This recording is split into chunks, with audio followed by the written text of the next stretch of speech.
असे लोकप्रतिनिधी कॉम्रेड अहिल्याताई रांगणेकरांसारख्या ज्या होऊन गेल्या त्या महाराष्ट्राच्या मराठी मातीत झाल्याचा मला सार्थ अभिमान आहे. म्हणजे कामगारांसाठी, शोषितांसाठी, शेतकऱ्यांसाठी त्यांनी जो संघर्ष केला पडत्या वयामध्ये सुद्धा, म्हणजे 80, 85, 87 वर्षी त्यांनी महिलांच्या जे काही महिलांवर अत्याचार होतात त्यासाठी ते घरून येऊन आंदोलन केलेले, म्हणजे असे ते कार्यकर्ते उत्स्फूर्तपणे काम करणार, म्हणजे रणरागिणी होता. आजचा जो महिलांचा सन्मान आहे तो खरंच देशमुख साहेबांनी म्हणजे एक विचार करून, अनेक संघटना आहेत विविध विषयांवर कार्यक्रम घेतात, परंतु आमच्या अध्यक्ष महोदयांनी महिलांचा सन्मान ठेवणं ही फार एक मोठी ऐतिहासिक गोष्ट आहे. महिलांना प्रेरित केलेलं आहे त्यांनी, महिलांना प्रमोट करतायत आणि असे कार्यक्रम आपण घेतलेच पाहिजे, राज्यभर घेतले पाहिजे. तर आता सद्यस्थितीमध्ये राज्यामध्ये जे काही चाललंय, आपल्या जे काही सध्याची परिस्थिती आहे ही फार भयानक आहे. म्हणजे जे राजकारण आणि समाजकारण आपल्या देशामध्ये चाललेलं आहे त्या अनुषंगाने तर मी तुम्हाला एवढंच सांगतो की या देशामध्ये 4 गोष्टींवर आपलं सगळ्यांनी काम करणं गरजेचं आहे. आज लोकस्वातंत्र्य पत्रकार महासंघाच्या वतीनं आपण जो काय आज स्नेह संमेलन किंवा सन्मान सोहळा करतोय, हा फक्त सन्मान सोहळा नसून ज्वलंत प्रश्नावर विचार मंथन करण्याचे एक प्रभावी साधन आहे. आलं ना लक्षात? नुसतं आपण इथे येतोय आणि टाइमपास करतोय असा विषय नाही. जनसामान्यांचे जे ज्वलंत प्रश्न आहेत ते कशा पद्धतीने पत्रकारांच्या माध्यमातून आपण सोडवू शकतो. तर हे ज्वलंत प्रश्न काय आहे? आपल्या राज्यामध्ये आज 75 वर्ष झाले आपल्या देशाला स्वातंत्र्य मिळवून. आज आपण मोठ्या अभिमानाने म्हणतो की हा देश आपला बाबासाहेबांचा आणि फुले आंबेडकर शाहू यांचा देश आहे.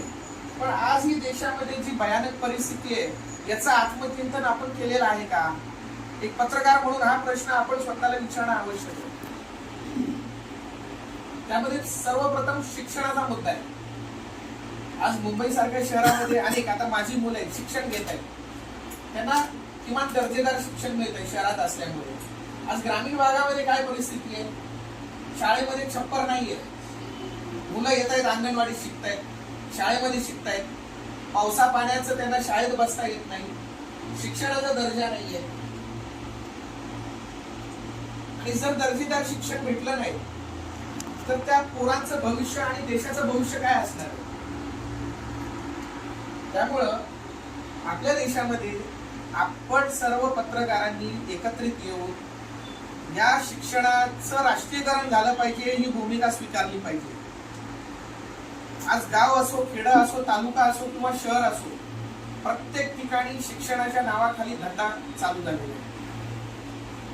शाळेच्या समोर इंटरनॅशनल हे नाव लावा, 50 लाख घ्या, 20 लाख घ्या, 10 लाख घ्या, 5 लाख घ्या, नुसतं डोनेशनची हे झालेली आहे, खैरात झालेली आहे.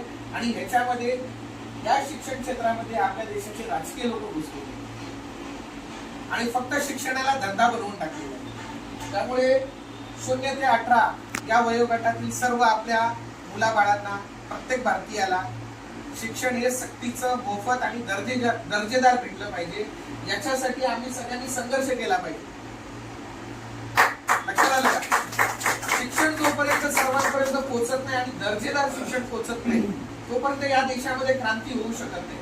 आणि जर क्रांती घडवायची असेल तर दर्जेदार शिक्षण देणं आवश्यक आहे. आता आपण पाहिलं नेपाळमध्ये पंतप्रधान कसे जनतेमध्ये फिरतायत, त्यांनी सुरक्षा यंत्रणा संपूर्ण काढून टाकली. मग त्यांच्या देशात होऊ शकतं तर आपल्या देशात का नाही होऊ शकत? आपल्या देशामध्ये सुद्धा झालं पाहिजे. आपण फक्त इथे पाणी प्यायला, चहा प्यायला आणि वडापाव खायला येत नाही, तर आपण हे संघर्षाच्या, क्रांतीचे आपण वाहक आहोत म्हणून आपण इथे आलेलो आहे, ते लक्षात ठेवा. शिक्षणाचा जसा विषय आहे तसा रोजगार पहा की रोजगार नाहीये. आमचे तरुण वर्ग त्यांना पदवी झालेली आहे, इंजिनियर झालेले, डॉक्टर झालेले, परंतु जेव्हा नोकऱ्यांचा प्रश्न येतो सरकार पूर्ण खासगीकरणाकडे गेलेले आहे. 100% खासगीकरण हे या सरकारचं तत्व झालेलं आहे. आता जे सरकार केंद्रामध्ये आहे आणि राज्यामध्ये आहे, जी भयानक म्हणजे परिस्थिती आहे. आज जर सरकारीच यंत्रणा राहिली नाही तर नोकऱ्या कशा मिळतील? त्यामुळे रोजगारासंदर्भामध्ये आपण सुद्धा एक भूमिका घेतली पाहिजे की कौशल्यावर आधारित शिक्षण घेऊन आपण स्वतः रोजगार निर्मितीचे केंद्र बनले पाहिजे. सरकारवर नुसतं टाकून जमणार नाहीये, कारण या सरकारकडे सामान्य लोकांचे प्रश्न सोडवण्याची, ज्वलंत प्रश्न सोडवण्याची त्यांच्यामध्ये नियत नाहीये, दानत नाहीये. त्यामुळे जे पूर्वी जे सरकार सत्तेतून 10 वर्षापूर्वी गेलं, 15 वर्षापूर्वी, 15 वर्षानंतर आजची जर परिस्थिती पाहिली, तुम्ही आकलन केलं, अभ्यास केला, इंटरनॅशनल डेटा आणि आपल्या राज्यातला डेटा जर व्यवस्थित आपले जर वाचन केलं तुम्ही, तर त्याच्यामध्ये असं आढळून येईल की सरकारी नोकऱ्यांमध्ये 80 ते 85% कपात झालेली आहे आणि सरकारी जी पदं आहेत ती 85% बरखास्त केलेली आहेत. त्या सरकारचा एकच अजेंडा आहे, शिक्षण, रोजगार यापासून सर्व लोकांचं लक्ष विचलित करायचं, नुसतं हिंदू मुस्लिम देशामध्ये करून टाकायचं, धर्माच्या नावाच्या आफूच्या गोळ्या सगळ्यांना चारायच्या आणि मूळ मुद्द्यापासून सगळ्यांना भटकवायचं. त्यामुळे आपण इथे सगळे शिक्षित पत्रकार आहोत. एक भारताचे जबाबदार नागरिक म्हणून आपण हा संघर्ष, हा या क्रांतीची ज्योत आपण पुढे नेली पाहिजे, तरच खरं आपण स्वातंत्र्यात जगतोय असं मला वाटतं. अन्यथा काय, आपण पारतंत्र्यातच आहोत ना. आजही लोकांना रोजगार नाहीये, 2 वेळेचं खाण्याची. आज तुम्ही ग्रामीण भागात गेलात तर अनेक अशी कुटुंब सापडतील की 2 टायमाचं त्यांना जेवण सुद्धा भेटत नाही. आज शहरी भागामध्ये त्यातल्या त्यात रोजगार असल्यामुळे शहरी भागाची परिस्थिती ही ग्रामीण भागापेक्षा थोडीशी त्यातल्या त्यात बरी आहे. तर हा झाला रोजगाराचा प्रश्न. देशमुख साहेब, शेतकरी आणि कामगार या देशाचा अर्थव्यवस्थेचा कणा आहे आणि याला कोणी नकार देणार नाही. आज आपल्या देशामध्ये शेतकरी आणि कामगार वर्ग जर बाजूला झाला तर आपल्या देशाचं वाटोळं झाल्याशिवाय राहणार नाही. आज शेतीची एवढी समस्या आहे. शेतीचा उत्पादन खर्च आवाढव्य सरकारने वाढवून ठेवलाय. शेतकऱ्यांच्या ट्रॅक्टर्सवरती, शेतकऱ्यांच्या बियाणावरती, शेतकऱ्यांच्या खतांवरती मोठमोठे जीएसटी लादले जात आहेत आणि शेतकऱ्यांना गंडवलं जाते. पीएम किसान योजना प्रत्येक महिन्याला आम्ही 2,000 रुपये देतो, पण इथं 2,000 देत आणि तिथं 40,000 वाढवत आहे. त्याचं काय? आज शेतकरी कर्जबाजारी झालाय आणि राज्यातला शेतकरी आत्महत्या करतो. किती संवेदनशील आहे. हजारो शेतकऱ्यांनी आपलं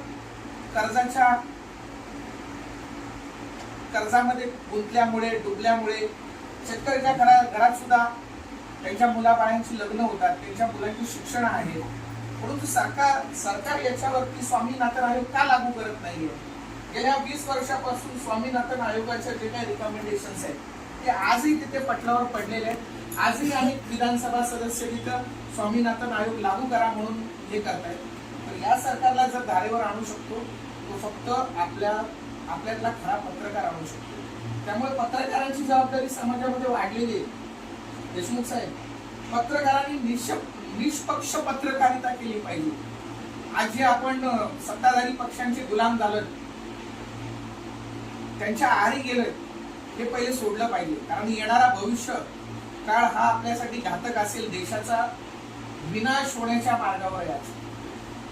सर्वसामान्यांचा विनाश होण्याच्या मार्गावर आहे. त्यामुळे आज ज्या समस्या आहेत त्याच्यावर एक पत्रकार म्हणून आपण सजग नागरिक आणि पत्रकार म्हणून आपण जबाबदारीने वागणं. आरोग्याची जी आरोग्य व्यवस्था आहे आपल्याकडे, आज आरोग्य व्यवस्था काय आहे आपल्या देशामध्ये? कोरोना काळामध्ये आपण सर्व पत्रकारांनी, सामान्य नागरिकांनी आणि या देशातल्या जनतेने आपली अर्थव्यवस्थेची जी काही वाताहत झालेली आहे ती आपण डोळ्यादेखत बघितलेली आहे. त्यामुळे आपली अर्थव्यवस्था ही सक्षम होण्यासाठी काय करावं लागेल? तर पहिले सार्वजनिक जी काही रुग्णालय आहेत त्याचं सक्षमीकरण झालं पाहिजे. जोपर्यंत आपले जे सार्वजनिक रुग्णालय आहेत त्याचं सक्षमीकरण होणार नाही तोपर्यंत फंडामेंटल राईट्स, प्रत्येक भारतीय नागरिकाचा चांगला औषधोपचार घेणं, वैद्यकीय मदत घेणं, वैद्यकीय उपचार घेणं हे प्रत्येकाचा मूलभूत अधिकार आहे. बाबासाहेबांनी हा मूलभूत अधिकार प्रत्येक भारतीयाला दिला पाहिजे आणि त्याच्यासाठी सुद्धा आपण संघर्ष केला पाहिजे.